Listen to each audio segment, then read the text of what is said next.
Tonight, say it nicer. A city councillor wants to see more inclusive language on parking signs across the province. And what a pest. A new lab in Saskatoon is studying the impact of insects on our crops, especially as the climate changes. Plus, a home on the range in Grandpa's memory. Two brothers build the house their grandfather never got the chance to. This is CBC Saskatchewan News.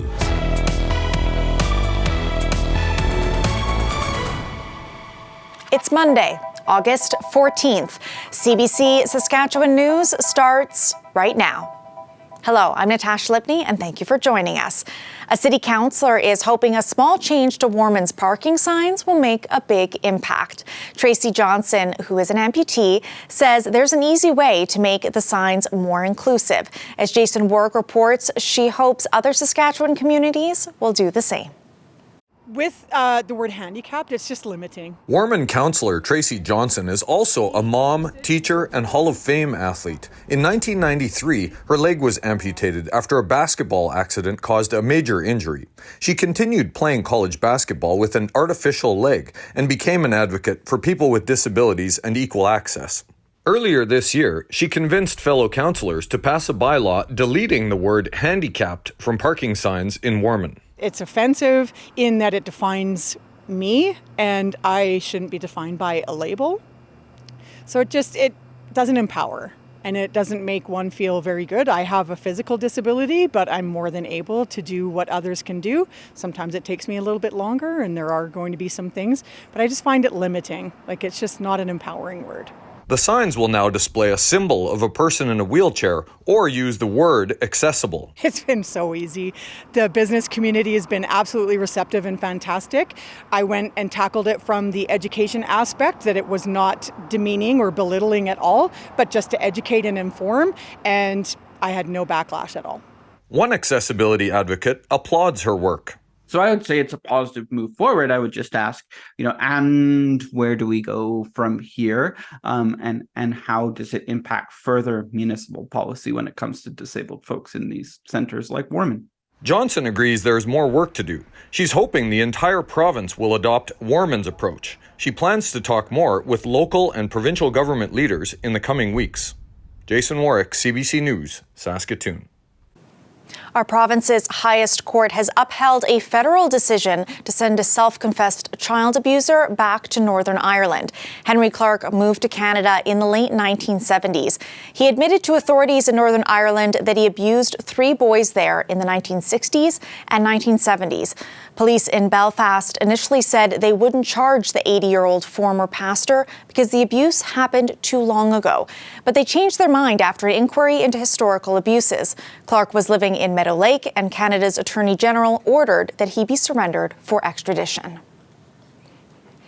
An engineer who designed a bridge that collapsed hours after it opened has received his punishment. Scott Gallagher has been suspended for 18 months by his professional regulator.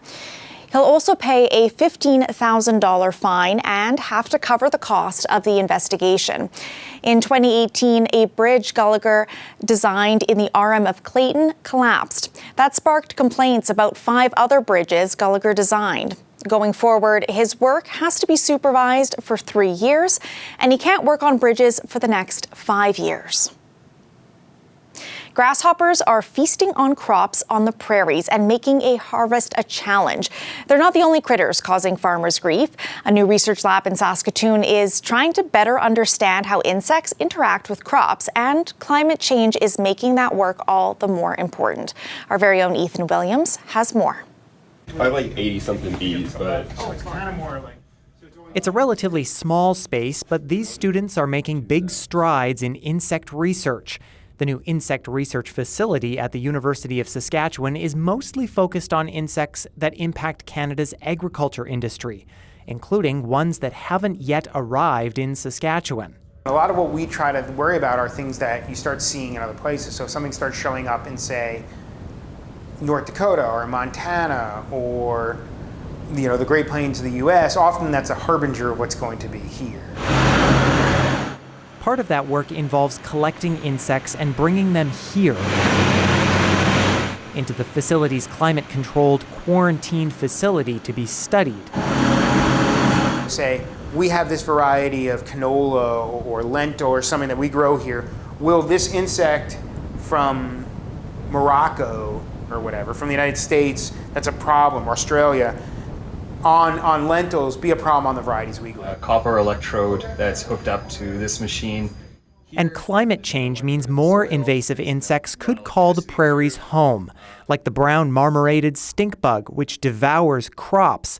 Recent research shows the U.S. currently has the most ideal climate for the bug, but if global emissions from fossil fuels continue at a high rate, many parts of our country, including the prairies, could become home for the species within the next 75 years or so. The lab's research on invasive bugs is good news for people like Dana Elliott, an agronomist in west central Saskatchewan dealing with throngs of grasshoppers. We can be prepared to take action on them as producers and not lose that yield and, risk not having any grain to supply to the world market. And Saskatchewan's provincial entomologist James Tansey says a warming climate could impact grasshoppers because fall frosts and frigid winters usually kill them off. Reduced mortality of those eggs, we could see increased grasshopper populations. We could see the expansion of range of some of the pest species that occur in the United States. Tansey's fellow entomologists on the prairies have released this document, a sort of wanted poster for invasive insects, encouraging people to report sightings so they can be tracked and monitored. Meanwhile, the research goes on in the lab, making sure our country's crops are protected for the future. Ethan Williams, CBC News, Saskatoon.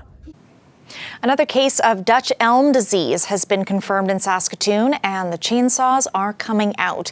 It's the fourth case in the city this year. Crews are hacking down 3 trees along Central Avenue. 30 more have test results pending. Trees that look unhealthy with a 1-kilometer radius will be tested as well. You can expect to see crews checking nearby yards for elm firewood and removing it without notice. Dutch elm disease has wiped out millions of trees across North America, and the species makes up about a quarter of all trees in Saskatoon. Regina is hosting the country's best indoor lacrosse players this week. The Canadian Box Lacrosse Championship will welcome more than 1,200 players from across the country. And for the first time, the event features an under-13 girls division. CBC's Adam Hunter has their story.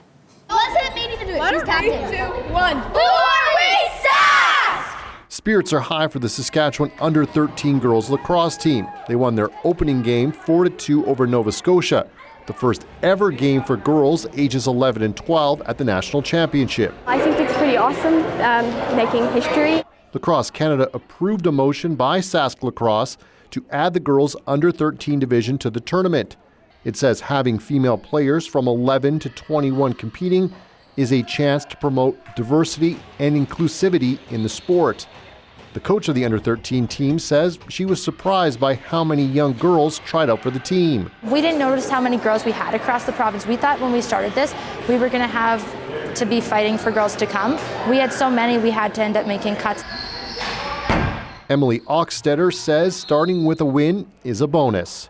This one, though, felt even more special, just knowing that this group is brand new to the Team SAS program, and a lot of them, it's their first ever year of lacrosse themselves. So we have made great strides.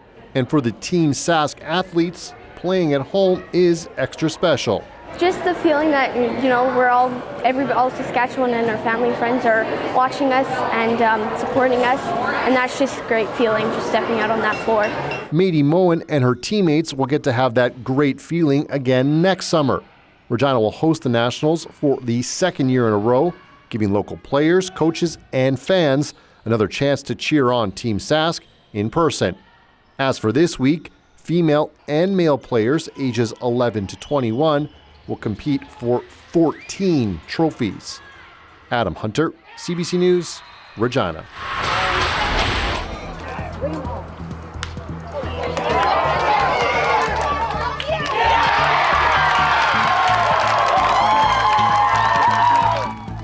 It was was down to the last bat when Saskatoon's Boston Bast brought in the winning run to help his team win a bronze medal.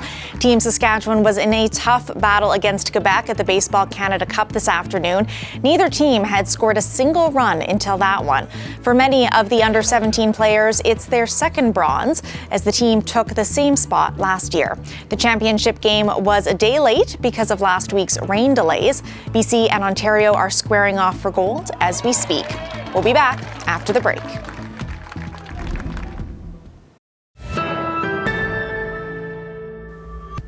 Two brothers have honored their grandfather by building the kind of home he never got a chance to.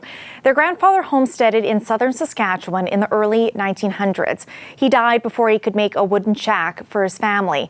Over the weekend, John and Frank Robinson gathered near Edmonton to build a traditional home with traditional methods. And so I wanted to see if we were as tough as our ancestors were. If we could actually build a house without any electricity or cordless, tools, and what it would be like to do that. How much work would it be? How long would it take?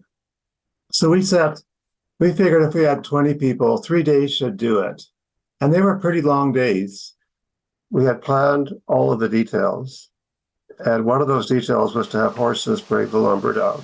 A student that I taught previously and his dad came here with 2 Clydesdales and a wagon and hauled all of the materials down in 4 loads. And he just talked to these big, huge horses, and they walked down the path that we cleared tree by tree. And it was incredible. Well, our grandfather homesteaded near Assiniboia, Saskatchewan, which is south of Moose Jaw. And he was a carpenter, and he built his sod house. And I'm sure he was dying to get building what he would call a real house. My dad was only a year old, and so the details are really sketchy and vague. But we do know that he died when Dad was a year old.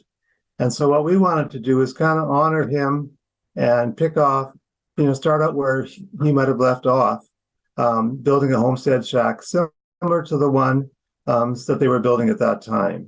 And the other really cool part of the story is we didn't buy any lumber from Home Depot or Lowe's. We didn't buy any materials from lumber yards. There were so many times this weekend when I was going to go grab a cordless drill, and I realized, no, we can't do that. We have to use a brace and bit and turn it by hand.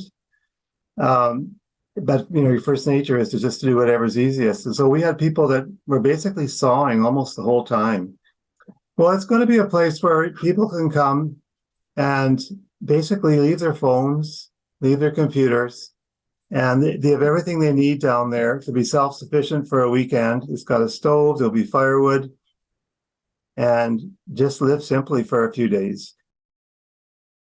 This weather update is brought to you by Titan Automotive, proud member of the Capital Automotive Group.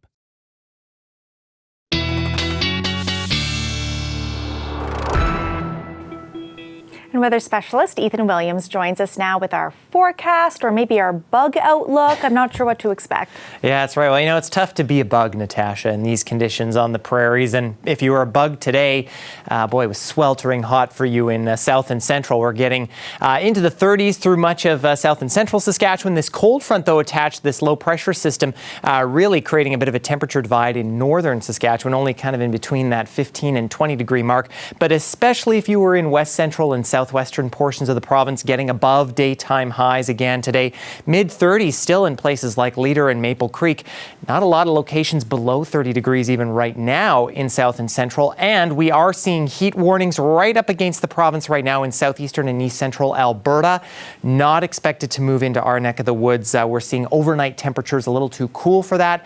And this pattern is going to break down likely over these next couple of days. But a pattern that is staying put, it looks like, unfortunately, is the smoke moving into the north. Air quality advisories blanketing all of northern Saskatchewan now, and that's likely going to be the case for this next while. The smoke moving into eastern sections tonight, even east central and southeastern Saskatchewan. We may see pockets of it by the morning hours, Hudson Bay southward to around Yorkton, and then the next plume moving into northwestern sections as we head through Wednesday. And this has a little more southerly component to it, so we will see if south and central will be impacted, or at least broader sections, as we get into Thursday. Now, it's rising riding on this cold front, the smoke from these northwesterly winds, that could trigger a few showers and thunderstorms in central sections tonight. Much cooler on the backside of that in eastern sections tomorrow. We're looking for temperatures only in the mid-20s compared to over 30 degrees today. The rest of south and central, though, tomorrow sunny, still near 30 degrees. And then rain starts to move in with this low pressure system as we head through the night Tuesday into Wednesday.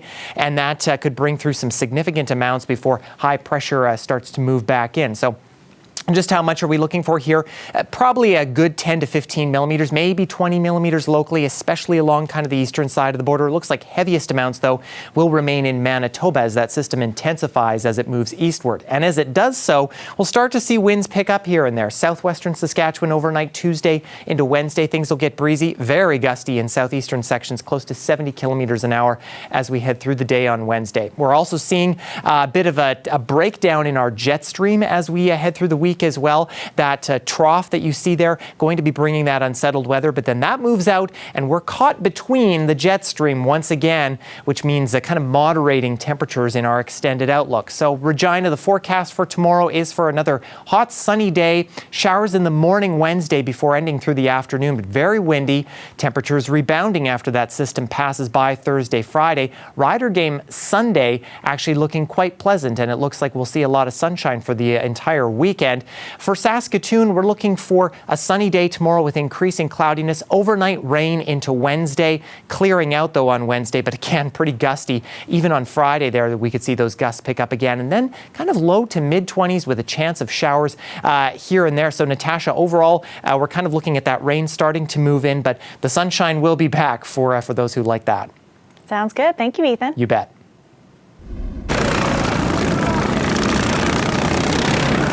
There are lawnmowers designed for looking after a yard, and then there are these machines. These riding mowers are built to race 500 laps over 14 hours on 2 days. These mowers can go as fast as 80 kilometers per hour. 50 teams of 3 took part. This was the 50th year for the British event, which organizers bill as the world's toughest grassroots endurance race. We'll be back after the break. When it comes to your news, you want up-to-the-minute access. Anytime, anywhere. Get the facts straight from the source. Download the free CBC News app or visit cbcnews.ca for news you can trust.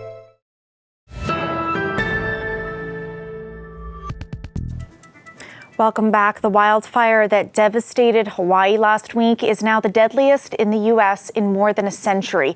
Thousands have been displaced from their homes in Maui. At least 96 people have died. With many still missing, islanders are bracing for more bad news. Lindsay Duncombe reports from Honolulu.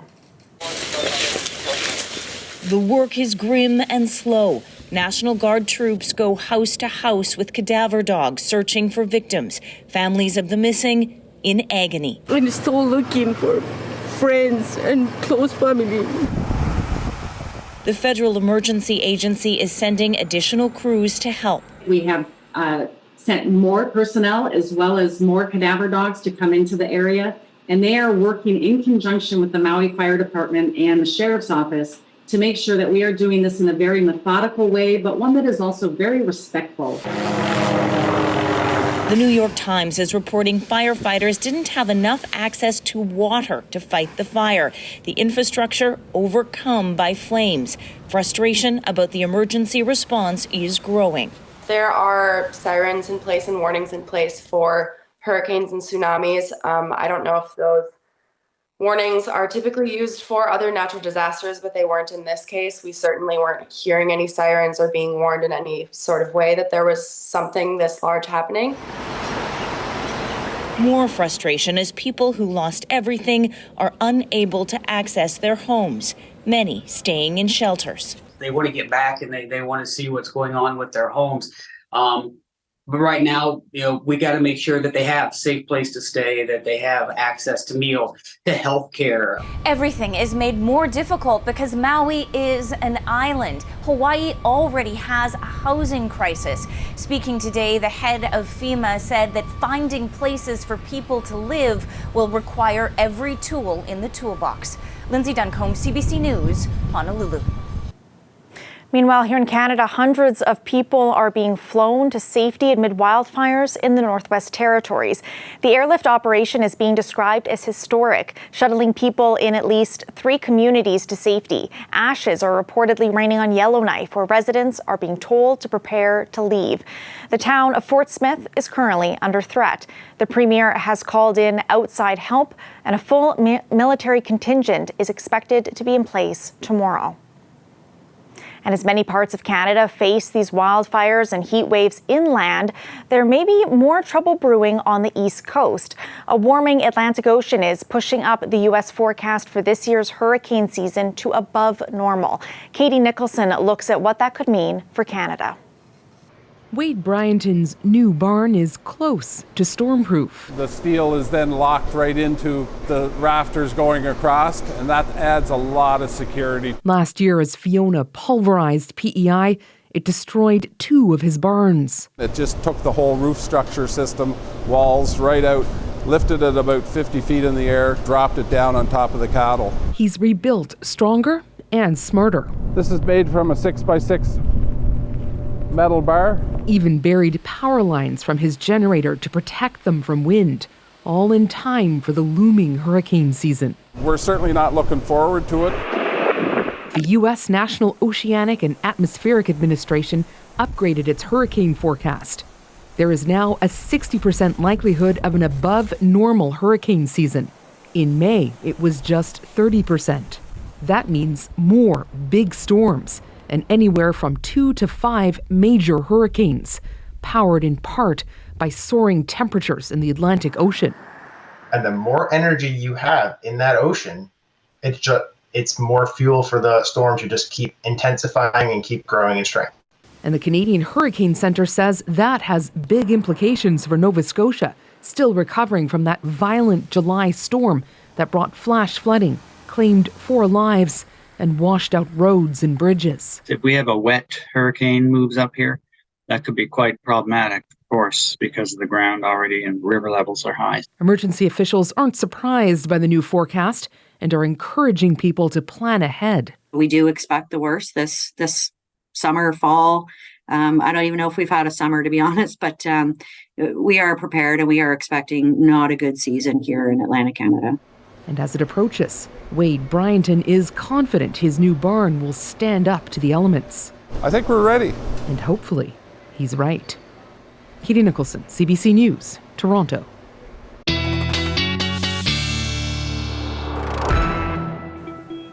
And Ethan Williams is back with another look at our weather here at home. Yeah, well, we'll be glad that we're not seeing any of that severe weather of any type at the moment, Natasha. In Regina, anyway, we're looking at clear skies overnight tonight, 18 degrees, those southwesterly winds, a little bit breezy at times.